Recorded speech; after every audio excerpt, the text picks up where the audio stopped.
Tu as certainement entendu parler ou reçu des appels où l'on t'invite à communiquer tes informations bancaires. Tu as aussi, sans doute, reçu un SMS où l'on t'invite à cliquer sur un lien pour bénéficier de prétendus services bancaires. Ces appels ou ces messages sont souvent associés à des actes frauduleux qui se déclinent sous différentes formes et méthodes. Tu peux recevoir un message qui t'invite à investir dans un projet qui semble être une opportunité attrayante sur Internet. En réalité, il s'agit d'arnaques où on te demande de fournir tes informations bancaires confidentielles via un site non fiable. Son design peut ressembler à celui d'un site légitime et connu, ce qui peut être trompeur et t'induire en erreur. Stop! Fais attention et surtout pas de précipitation. Assure-toi de sa fiabilité avant de prendre une décision. Écoute attentivement pour ne pas te faire arnaquer.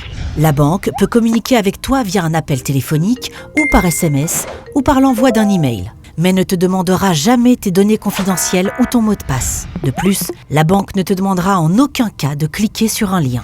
Par ailleurs, il est impossible de faire un virement en appelant par téléphone. Pour effectuer un virement, tu dois te déplacer en personne ou utiliser l'application ou le site officiel de ta banque. Et tu dois absolument confirmer l'opération à travers divers moyens de vérification. Par exemple, via un SMS qui contient un code que ta banque t'enverra sur ton téléphone au cours de l'opération. En cas de changement de numéro de téléphone, n'oublie pas de le communiquer à la banque afin d'éviter l'envoi des SMS à quelqu'un d'autre. Si tu as le moindre doute concernant un message, un appel ou toute autre demande, contacte ta banque, informe-la et suis ses instructions.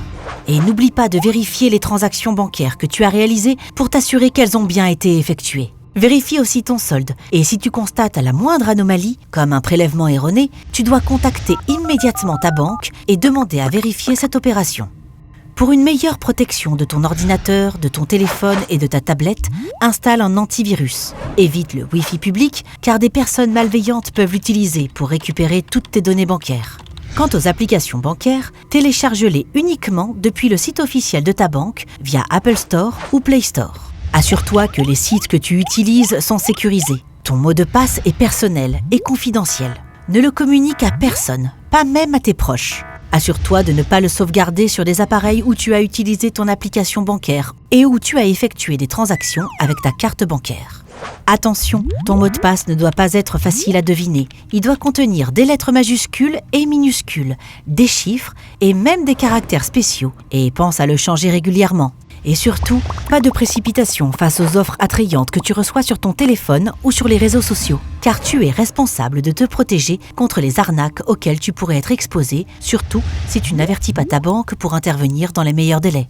En résumé, les services bancaires en ligne nous simplifient la vie. Nous pouvons effectuer des opérations en toute sécurité à partir de notre téléphone, partout et à tout moment, et la communication avec la banque est désormais plus simple.